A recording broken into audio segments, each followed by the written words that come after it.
Falando nessa questão do animal sentido, ou seja, aquele animal que sofreu estresse nutricional, que não foi suplementado antes, não é aquele pecuarista que está fazendo aquilo que nós estamos recomendando, que é o boi 666 ou 777, nós temos que também tomar alguns cuidados.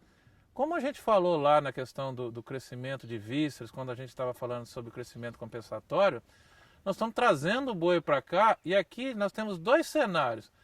Muitas vezes o animal pode começar a comer 2,3, 2,4, 2,5% do peso dele, já com a dieta com uma maior concentração de nutrientes digestíveis. Tá? Só que o animal está comendo, foi adaptado a essa dieta, só que ele não tem ainda os órgãos dele preparados para transformar essa dieta em ganho efetivo que eu quero.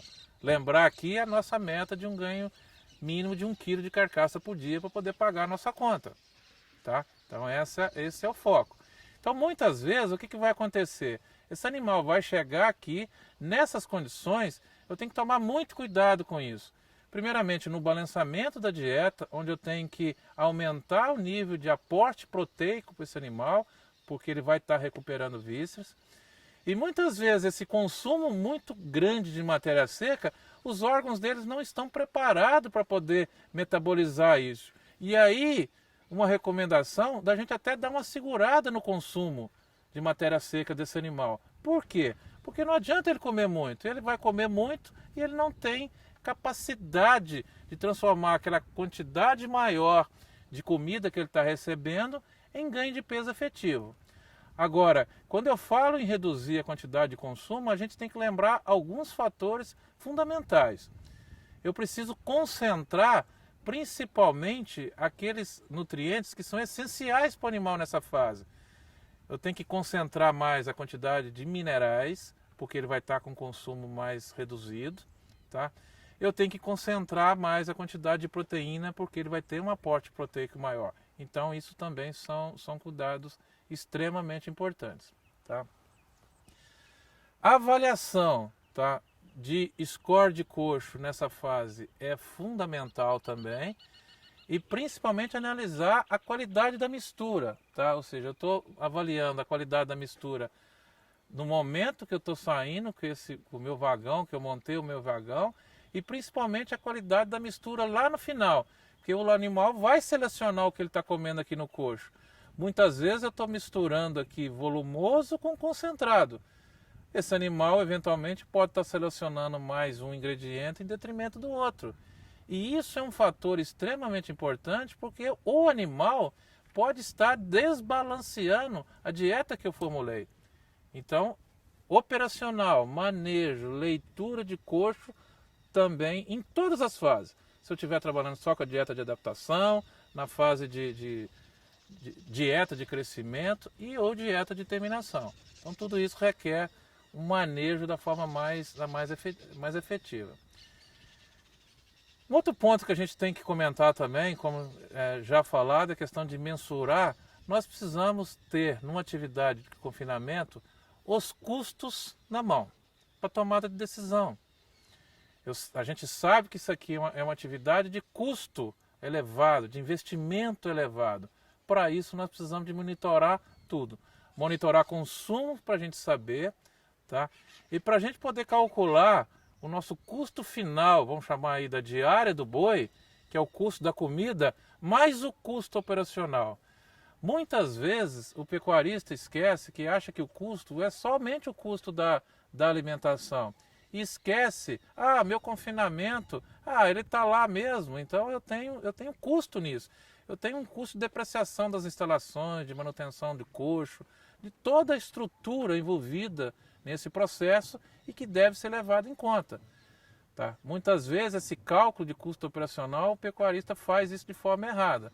Hoje nós temos pecuarista que fala que o custo operacional dele é 50 centavos por dia, tem pecuaristas que chegam, confinamentos que chegam a custo operacional aí de R$1,50 por dia.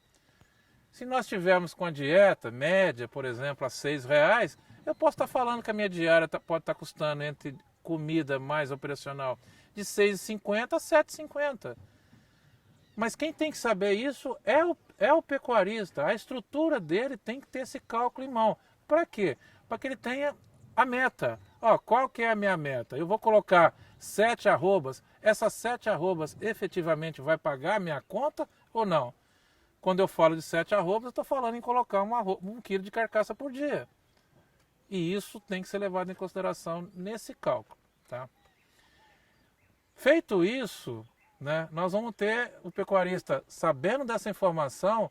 Com o passar do tempo, com certeza, ele vai começar a separar, ou seja, aquele animal que foi melhor suplementado, como nós já falamos nos modos anteriores, ele vai perceber que esse animal no confinamento, por ele ter uma estrutura de víscera maior, ele tem uma capacidade de converter uma dieta que agora é mais cara em efetivo ganho em carcaça e não ficar fazendo crescimento de vísceras e se iludindo com isso ao longo do confinamento. Muitas vezes o pecuarista chega lá na fase final e ele não se atentou a isso.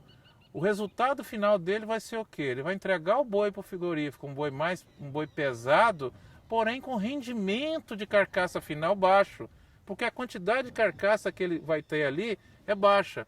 Isso vai fazer o quê? Ele vai achar que outras coisas estão prejudicando a atividade dele, ou seja, ele está deixando de observar aquilo que efetivamente ele deveria observar na operação, que é ganho em carcaça dia. Aqui vale uma atenção para o frigorífico, para o pecuarista, quando ele vai enviar o boi para o frigorífico, que ele tem que ter em mente o seguinte: qual o ponto, que momento, que manejo que eu vou fazer para enviar o boi para o frigorífico? O manejo boi tem rotina. A partir do momento que a gente altera a rotina de um animal, ele se torna um animal mais estressado. Qualquer estresse adicional que eu vou ter nesse animal, eu tenho riscos durante o processo operacional de envio desse animal para o frigorífico. Que riscos são esses? Riscos durante o embarque, riscos durante o transporte e riscos durante o processo lá no curral de espera. Todos esses riscos podem levar a quê? Basicamente 2 situações. A contusão na carcaça, que aí é prejuízo para o pecuarista, e também, como já foi comentado com vocês, um risco, tá, em relação a esse animal mais estressado, é o animal mais difícil durante o processo de sangria dele. E aí o que o operacional do frigorífico vai fazer? Vai aumentar a abertura ali na região da barbela do boi, para cortar a veia mais próxima do coração, fazendo com que esse animal venha a produzir uma ferida de sangria maior. E essa ferida de sangria vai ser eliminada lá no final. Tá? Partindo do princípio que isso também é peso da carcaça, qualquer quilo a mais de ferida de sangria na carcaça, consequentemente é R$8 a menos de receita que o pecuarista vai ter, baseada numa arroba de R$120. Então assim, o que nós recomendamos? Nós recomendamos seguir a rotina do confinamento. Sendo que o que nós não podemos deixar no dia do embarque dos animais é que tenha comida do coxo. Porque essa comida que vai ficar aqui é prejuízo que o pecuarista vai ter ao longo do processo.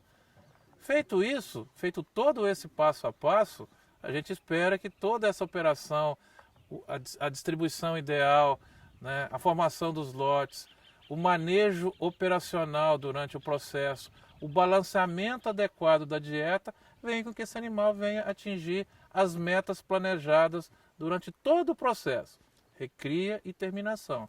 Com isso nós vamos produzir o nosso chamado boi ideal, com pesos aí de 18 a 21 arrobas e com a nossa meta de 6 a 7 arrobas no confinamento.